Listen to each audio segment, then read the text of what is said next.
Aujourd'hui, la ferme, on est sur une petite trentaine d'hectares. On fait du maraîchage sur la ferme avec une vente directe au magasin que vous voyez ici. Au niveau des cultures sur la ferme, il y a naturellement le maraîchage diversifié avec de la pomme de terre et divers légumes. On a alors des céréales on a en céréales panifiables, on a de la céréale aussi pour l'alimentation, on fait un peu d'aliments pour les poules pondeuses, une vingtaine d'hectares en céréales, on a 3 hectares de plantations fruitières, donc qui comportent prunes, pommes, poires, et maintenant des poivriers. Et alors au niveau du maraîchage, on est sur 3 hectares et demi, grosso modo, avec pommes de terre comprises.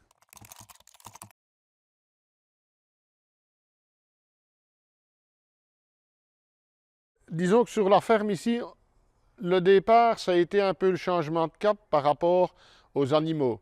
Donc, nous, on a pris une décision d'arrêter dans les animaux. Pourquoi? Parce qu'on valorisait une partie de la viande des animaux à la ferme, mais on a eu, dans les années passées, difficulté de trouver un boucher. On est dans une région où il y a presque plus d'élevage, donc c'est très difficile pour les abattoirs, etc. Donc on a tellement eu des contraintes à ce niveau-là qu'on a décidé d'arrêter l'élevage bovin et porcin.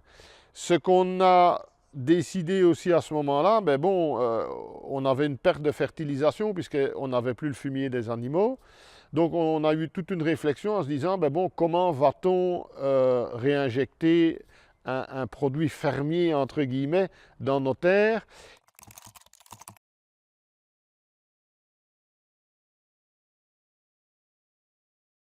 La première réflexion, c'était déjà de se dire, on doit trouver d'autres cultures. Culture associée en bio, ça nous parle. Pourquoi? Parce que la céréale qui est implantée avec un poids, par exemple, tel qu'on le voit ici, on sait très bien que le poids amène de l'azote et donc ça donne une culture, je vais dire, meilleure au démarrage et même en termes de culture et de rendement avec la céréale, le mélange céréales-pois. L'avantage pour nous, aussi au niveau du désherbage, le fait qu'il y ait un mariage des deux, il y a une couverture qui est plus grande, donc au niveau du désherbage, c'est nettement mieux également. Et on a trouvé un partenariat avec une petite société qui commercialise les produits bio et à leur demande, avec un suivi de leur part aussi au niveau culturel, à leur demande, on a implanté de l'orge avec du pois, mais du pois pour alimentation humaine. C'est un pois jaune. Et leur demande à ce moment-là, c'était surtout de travailler en culture en non-labour. N'ayant moi jamais fait de culture au non-labour auparavant, nous avons testé sur une parcelle ce mélange en culture non-labour. Donc, il y a eu l'implantation, le semis, et puis il y a eu ces deux, si mes souvenirs sont bons, il y a eu 2 passages à la RC-Tri. Il y a eu un apport d'engrais organique de 600 kg/hectare, qui était un 10 d'azote dedans.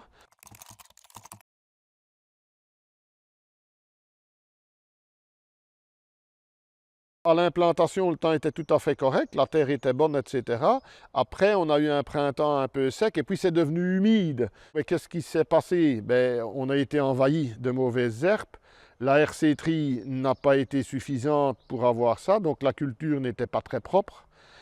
Au niveau du rendement, ça a été un rendement pour moi moyen.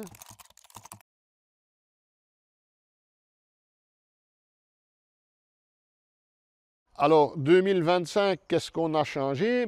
D'abord, on a retravaillé sur un labour avant hiver et on a implanté sur une terre labourée au printemps. Labour, pour moi, c'est pas labourer à 35 cm. Un labour de 15-18 cm, c'est suffisant. On a déjà vu à ce moment-là que l'implantation était déjà nettement meilleure. Ça a été la première chose. Il y a toujours eu les deux coups d'RC-Tri pour le désherbage, mais on avait une culture qui était nettement plus propre qu'en 2024.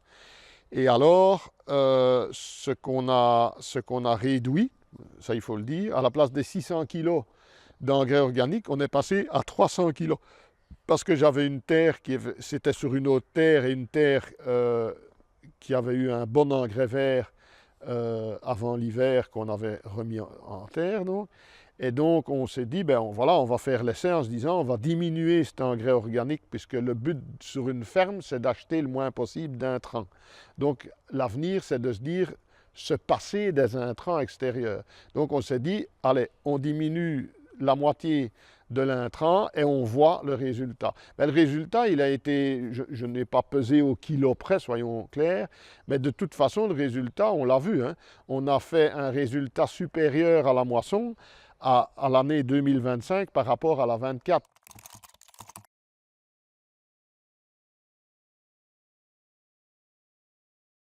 « 2026, pour la même culture, on est reparti sur la même chose, si ce n'est que 2025, j'avais fait 30 kg d'orge avec 200 kg de poids. 2026, comme vous le voyez ici, on a implanté 50 kg d'orge, 200 kg de poids. On a augmenté un peu la valeur d'orge pour avoir une couverture un peu plus grande avec l'orge. Ben, voilà, l'implantation, elle est là, on le voit, ben, elle est belle. Il n'y a pas encore eu de désherbage. On va passer la RC tri aujourd'hui après-midi parce que justement, il a plu un peu et ça va bien se nettoyer. Mais la levée est belle, donc pour moi, c'est pas mal comme ça. Et la valorisation maintenant de ces pois et de ces torches passe chez nous, c'est aplati et ça fait, on met ça dans des mélanges pour les poules qu'on vend au magasin.